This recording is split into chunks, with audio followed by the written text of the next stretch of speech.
జీవితము శాశ్వతము కాదని అందరికీ తెలుసు.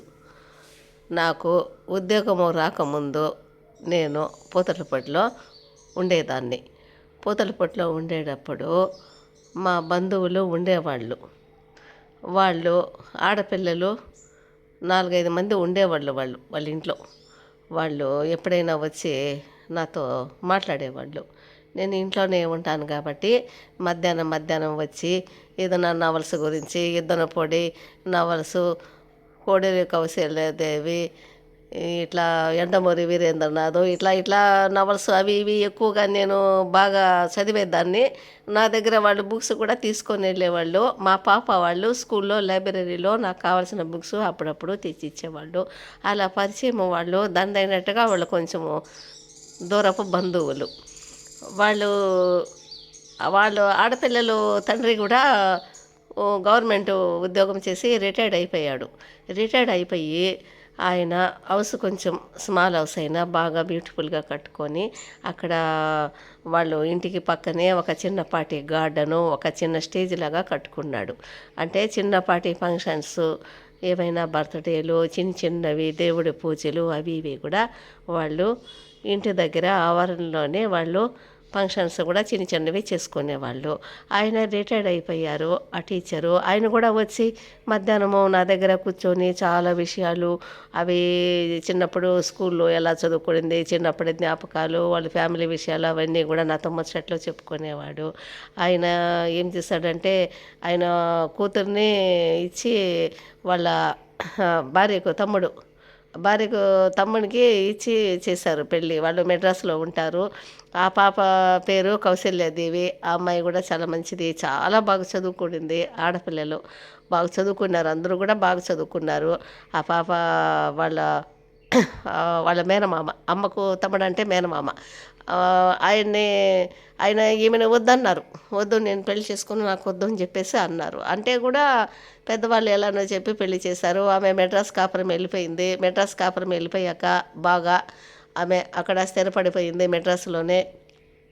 ఆమెకు 2 మగపిల్లలు కూడా పుట్టారు. వాళ్ళు హాయిగా మెడ్రాసులో బాగా సొంత మేనమామే కాబట్టి, మేనమామనే చేసుకునేది కాబట్టి వాళ్ళు హాయిగా హ్యాపీగా అక్కడ నివసిస్తున్నారు.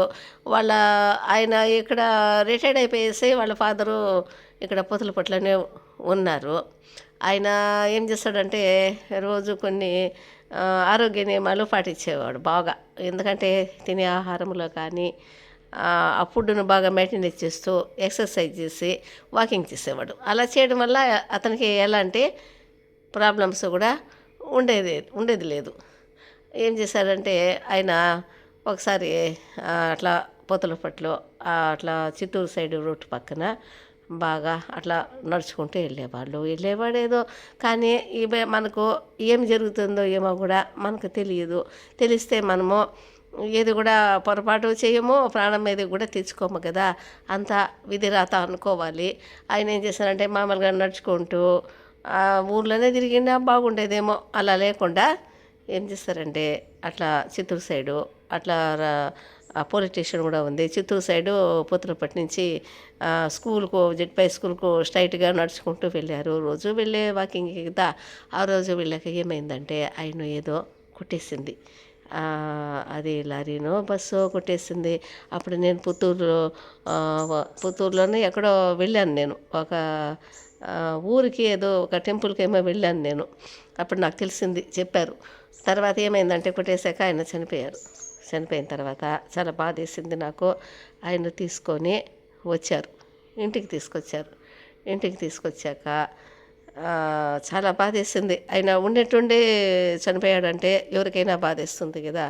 తర్వాత ఏం చేశారంటే ఆ మెడ్రాసులో ఉన్న వాళ్ళ కౌశల్యాదేవన్ల ఆ పాపకి కబురు పంపించినప్పుడు వాళ్ళు కూడా వాళ్ళ నాన్న చనిపోయిన దానికి బాధపడుతూ వాళ్ళు కూడా కారులో బయలుదేరి వస్తున్నారు. ఏడ్చుకుంటూ వస్తుంది.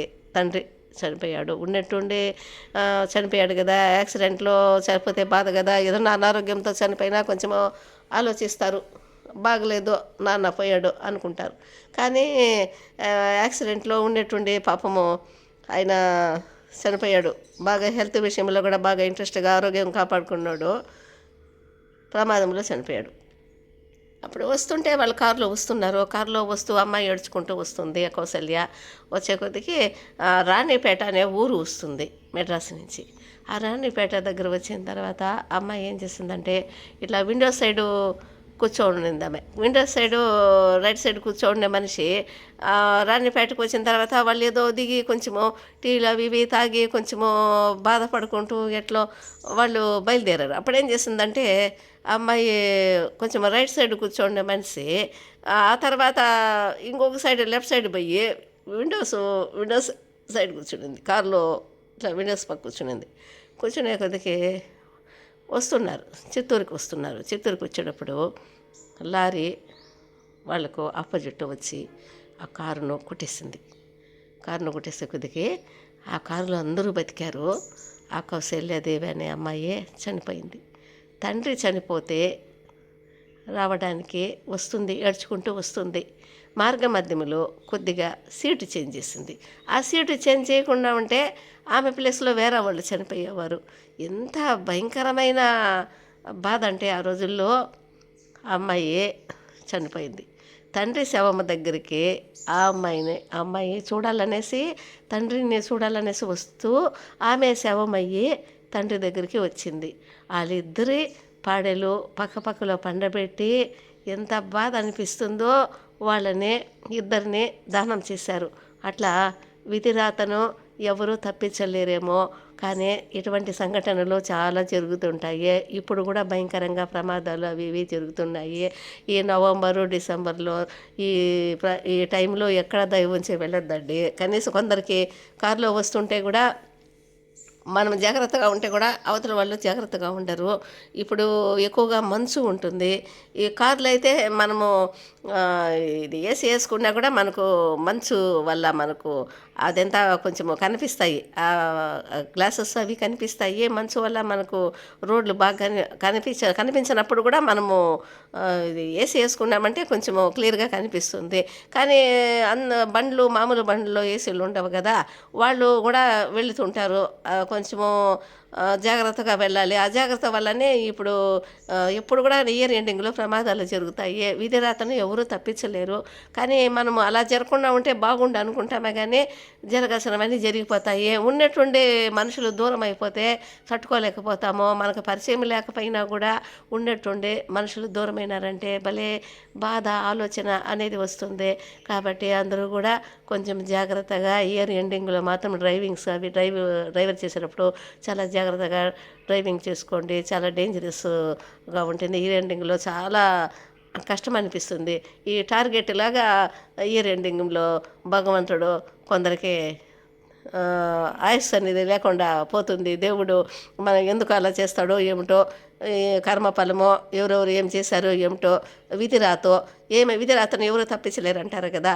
అందువల్ల కొంచెము జాగ్రత్తగా ఉండి అందరూ ఈ మంచు సమయాలలో కొంచెం జాగ్రత్తగా ప్రయాణాలు చేయండి, జాగ్రత్తగా ఉండండి.